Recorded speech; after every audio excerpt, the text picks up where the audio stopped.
Good morning. It is the ungodly hour of 5:30 a.m. and I'm on my way to film a hit for Fox and Friends. But I want to talk a little bit about Rabab Abdulhadi for my third vlog.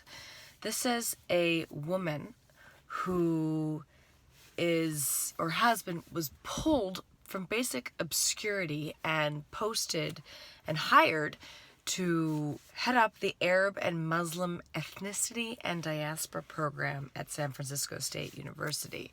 Now, those of you who follow the Lawfare Project know that we sued San Francisco State University on behalf of students and adults in the community for rampant Title VI civil rights violations, First Amendment violations, and we reached a monumental settlement not too long ago where the school agreed, amongst other things, to recognize Zionism as an integral part of the Jewish identity of many, if not most, Jews. And that was so significant because anti-Zionism these days is being used as an excuse to target and discriminate against American Jews. American Jews are given political litmus tests before they are allowed to participate at school-funded events. They are discriminated against. Their events are shut down, all under the guise of anti-Semitism. We're not anti-Semitic, these perpetrators say. We're just anti-Zionist. Well, Zionism is an integral part of the Jewish cultural, religious, and ethnic identity. As my colleague Elisa Lewin said, being a Zionist is like being kosher. Zionism and Jewishness is inseparable. Zionism is the civil rights movement of the Jewish people, the oldest minority community in the world. Anti-Zionism is anti-Semitism, and especially when you target American Jewish students and use your politics as an excuse, that is the definition of bigotry. So Rabab Abdulhadi is in the news again for her racist and anti-Semitic and anti-Zionist posts where she allegedly unlawfully uses the SFSU, the San Francisco State University Facebook page, to post her hate mongering. And just as a reminder, this is a woman who has ties to a Hamas-dominated university. She has glorified terrorists such as Razmea Odea. She has led trips to meet with terrorists from the PFLP, the Popular Front for the Liberation of Palestine, in which she invited students at SFSU to attend with her, probably to radicalize them to meet with terrorist Leila Khaled, one of the first female Palestinian plane hijackers. She spreads hatred against Jewish students. She is one of the founding members of the U.S. campaign to academically boycott Israel, so she advocates for the unlawful discrimination against Israeli academics. Talk about academic freedom. She is a faculty advisor, or was a faculty advisor, to GUPS, the General Union of Palestinian Students, which is a hate-mongering group that targets Jewish students at SFSU campus. She has called the arrests of terrorists who murder innocent people Islamophobic. That also kills me. If advocating against murder of innocent civilians is Islamophobic, if that's anti-Muslim, what then is pro-Muslim?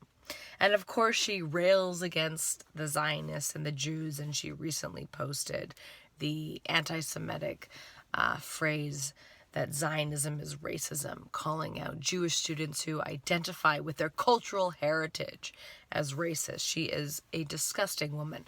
We are doing a segment on her today and on the general degradation of American college campuses on Fox and Friends.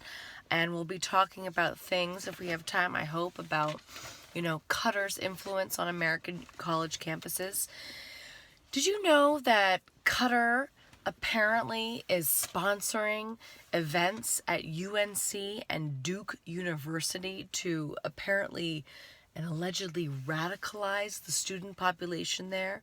They have Georgetown University has a School of Foreign Services in Qatar, Cornell has a medical school in Qatar. Texas ATM has I believe, a campus in Qatar. And you have all of these American schools that are sending their youth to be educated in Qatar. Qatar is one of the largest state sponsors of terrorism, of theologically motivated Islamist terrorism that kills innocent civilians. We know that Qatar has an outreach program where they are not only training journalists, but they have a teacher training program. This is a subversive attempt to undermine American universities, American education, to radicalize our population. I think you've seen a sharp rise of anti-Semitism and radicalization on American college campuses because of professors like Rabab Abdul-Hadi, who are clearly influenced by radical philosophies, terror glorification philosophies, and by terror sponsoring states, literally sponsoring education in American schools and abroad. This has to be stopped. One of the arguments that we were thinking that I think deserves a little bit of play is if you look at FARA, the Foreign Agent Registration Act, which is a law in this great country that requires those who are acting on behalf of foreign governments, those who are acting as agents on behalf of foreign governments, to register.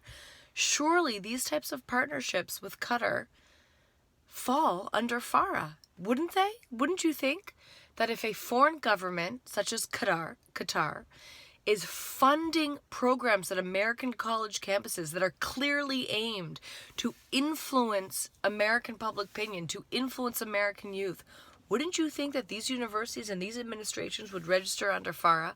And is it not illegal if they don't? This is something that the Department of Education, Ken Marcus, perhaps our anti-Semitism envoy, Elon Carr, should be looking into, whether or not there are FARA violations happening on American college campuses. I hope you guys tune in. See you soon.